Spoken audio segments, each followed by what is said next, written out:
जय श्री राम दोस्तों। हम पढ़ रहे थे बीएससी फर्स्ट ईयर मैथमेटिक्स की डिफरेंशियल इक्वेशन बुक का सेकंड चैप्टर जिसका नाम है एग्जैक्ट डिफरेंशियल इक्वेशन। इस वीडियो से पहले मैंने इंटीग्रेटिंग फैक्टर का बेसिक्स आपको पढ़ा दिया है, उस वीडियो को ज़रूर देख लेना। प्लेलिस्ट का लिंक आपको डिस्क्रिप्शन बॉक्स में मिल जाएगा, ठीक है ना। उस प्लेलिस्ट में मैंने पहली वीडियो से लेकर अभी तक की और आने वाली सारी वीडियोज़ का लिंक उसमें मैं दे दूँगा, आप उसको देख लेना, ठीक है। बेसिकली क्या है ना, आपको क्वेश्चन दे रखा है, आपको बोला है इसको सॉल्व करना है और इसमें इंटीग्रेटिंग फैक्टर फाइंड आउट करना है किससे, इंस्पेक्शन मेथड से। तो आपको अब सीखना क्या पड़ेगा, इंस्पेक्शन मेथड सीखना पड़ेगा। देखो इंस्पेक्शन मेथड कुछ भी नहीं है, मैंने आपको कल एक ये चार्ट बोला था स्क्रीनशॉट मारने के लिए। जब भी आप इंटीग्रेटिंग फैक्टर इस चार्ट की मदद से फाइंड आउट करते हो, वही आपके पास क्या कहलाता है, इंस्पेक्शन मेथड, ठीक है ना। क्या कहलाता है, इंस्पेक्शन मेथड। क्योंकि बुक में ये जो है आपके पास चार्ट दे रखा होता है ना, जब भी आप इस चार्ट से कोई भी इंटीग्रेटिंग फैक्टर फाइंड आउट करते हो, वो मेथड क्या कहलाता है, इंस्पेक्शन मेथड कहलाता है, ठीक है ना। तो आपको इस चार्ट की हेल्प से इंटीग्रेटिंग फैक्टर क्वेश्चन का फाइंड आउट करना है। अब देखो इंटीग्रेटिंग फैक्टर आपने बेसिक पढ़ लिया होगा। इंटीग्रेटिंग फैक्टर क्या होता है, एक ऐसी वैल्यू होती है जिसको इक्वेशन में मल्टीप्लाई कराने के बाद इक्वेशन एग्जैक्ट बन जाती है। अब देखो यहाँ पर क्या है, ये हमारे पास क्वेश्चन है, ठीक है ना। अब मैंने क्या किया, एक्स एक्स जैसे ये था डी एक्स और डी एक्स वाली टर्म मैंने एक साथ ले ली। ये हो गया हमारे पास m और ये हो गया हमारे पास n। अब इसकी अगर आप डिफ्रेंशिएशन करते हो, ठीक है ना, m की डिफ्रेंशिएशन हम किसके रिस्पेक्ट में करते थे, y के रिस्पेक्ट में। y के रिस्पेक्ट में ये वाली चीज़ क्या हो जाएगी, 0, और यहाँ पे क्या आ जाएगा 1। अब जब आपने इसको डिफ्रेंशिएट किया तो आ गया 1। वहीं आप जब n की डिफ्रेंशिएशन करते हो x के रिस्पेक्ट में, यहाँ पे क्या आ जाएगा -1। तो मतलब ये बराबर नहीं आए, तो मतलब बराबर नहीं आए तो दूसरी कंडीशन इसने सेटिस्फाई नहीं की। दूसरी कंडीशन इसने सेटिस्फाई नहीं की तो इसका सॉल्यूशन नहीं आएगा। समझ रहे हो बात को। अब क्या करना है, इसकी दूसरी कंडीशन सेटिस्फाई करानी है, तो इसके लिए आपको इंटीग्रेटिंग फैक्टर लेना होगा।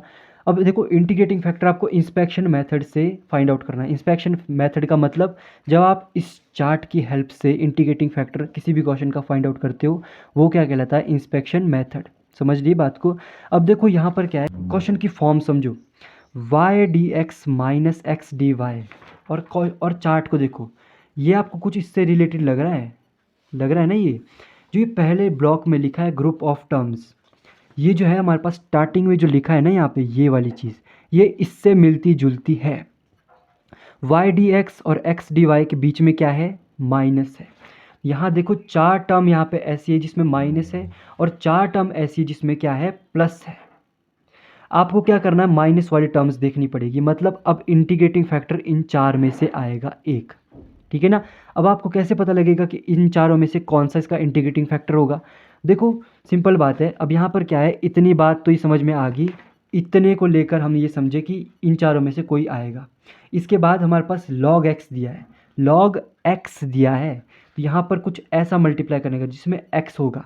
क्यों, तब x वाली टर्म बन जाएगी पूरी की पूरी। तो यहाँ पे ऐसी कोई टर्म है जिसमें x हो, जैसे x का स्क्वायर, इसमें x ही x है, इसमें x, इसमें y भी है, इसमें x और y दोनों है। तो ये एक टर्म ऐसी है जिसमें x का स्क्वायर मतलब x ही x है।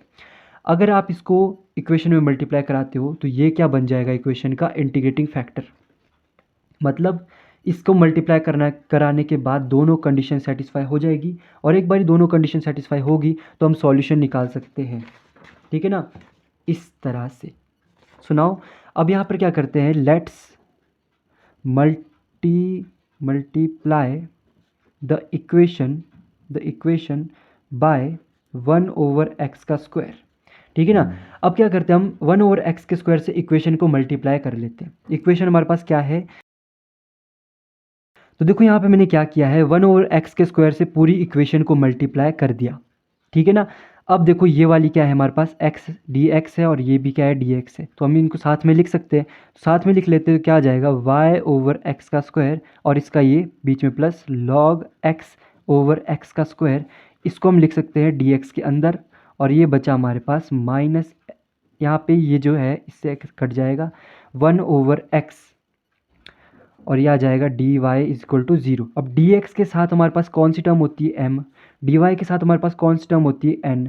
अब देखो दूसरी कंडीशन क्या यहाँ पर प्रूव हो रही है कि जब हम m को y के रिस्पेक्ट में डिफ्रेंशिएट करें और n को x के रिस्पेक्ट में डिफ्रेंशिएट करें तो दोनों की दोनों बराबर आनी चाहिए। m को y के रिस्पेक्ट में, तो ये एक्स वाली टर्म में तो ये कांस्टेंट हो जाएगी, इसकी 0 हो जाएगी। वाई के रिस्पेक्ट में यहाँ पर देखो 1/x का स्क्वायर क्या आ जाएगा कांस्टेंट, और वाई की हो जाएगी 1। नाउ ठीक है, दूसरा है हमारे पास एन की करते हैं हम एक्स के रिस्पेक्ट में, माइनस माइनस लिख दिया, एक्स के रिस्पेक्ट में इसकी क्या हो जाएगी -1/x का स्क्वायर, तो माइनस माइनस क्या हो गया प्लस, तो 1/x का स्क्वायर। ध्यान दो, दोनों के दोनों में आया है 1/x का स्क्वायर, 1/x का स्क्वायर आ गया इक्वल, मतलब दूसरी कंडीशन सेटिस्फाई हो गई। दूसरी कंडीशन सेटिस्फाई हो गई मतलब हम क्या कह सकते हैं, the given differential equation is an exact differential equation. कौन सी, ये एक ऐसी इक्वेशन हुई जो एग्जैक्ट डिफरेंशियल इक्वेशन हुई। ये नहीं है, ये नहीं है, क्योंकि इसमें जब हमने किया तो ये, जब इसमें दूसरी कंडीशन फाइंड आउट की तो बराबर नहीं आया, बट जब हमने इसमें 1/x का मल्टीप्लाई किया तब इक्वेशन ये बनी, और ये इक्वेशन एग्जैक्ट डिफरेंशियल इक्वेशन है, तो इसका हम सॉल्यूशन निकाल सकते हैं। तो इसका सॉल्यूशन निकाल देते कैसे, जस्ट इसको इंटीग्रेट करके। अब देखो n की तो हम वो टर्म्स लेते हैं जिसमें x ना हो, एक ही टर्म है जिसमें x है तो n हमने लेना ही नहीं है, लेंगे क्या, ये लेंगे, ठीक है ना। तो देखो इसका सॉल्यूशन कैसे निकलेगा, ये हमने इंटीग्रेट करना है, सिर्फ इतनी चीज़ को हमें इंटीग्रेट करना है, और ये m है तो इसको इंटीग्रेट करना है dx के रिस्पेक्ट में। सो सॉल्यूशन क्या हो जाएगा, इंटीग्रेशन करनी है किसकी, y/x का स्क्वायर प्लस log x/x का स्क्वायर, इसकी इंटीग्रेशन करनी है हमें dx के रिस्पेक्ट में, dx के रिस्पेक्ट में। सो अब देखो यहाँ पर जो है इसकी इंटीग्रेशन बहुत सिंपल हो जाएगी। इसके कैसे होगी, x के रिस्पेक्ट में y कांस्टेंट, y आएगा इंटीग्रेशन के बाहर तो लिखेंगे बाहर। अब देखो यहाँ पर x की पावर में -2 लिख सकते हैं, ठीक है। यहाँ पर दो फंक्शन हो जाएंगे x के, तो log x को हम अलग लिख लेते हैं, और 1/x के स्क्वायर को हम अलग लिख लेते हैं, ठीक है ना। अब देखो यहाँ पर क्या है, y तो y है, बाहर है कांस्टेंट है, यहाँ पे क्या हो जाएगी 1/x, ठीक है ना। कैसे हो जाएगी, इसमें एडिशन करना है 1 का एडिशन किया कितना हो जाएगा -1, ठीक है ना, और यहाँ पे आ जाएगा बाहर माइनस, ठीक है। ये हो गया, दो फंक्शंस की इंटीग्रेशन कैसे होती है। अब देखो यहाँ पर क्या है, दो फंक्शंस की इंटीग्रेशन अगर आपको नहीं आती कोई बात नहीं, यहाँ समझ लो।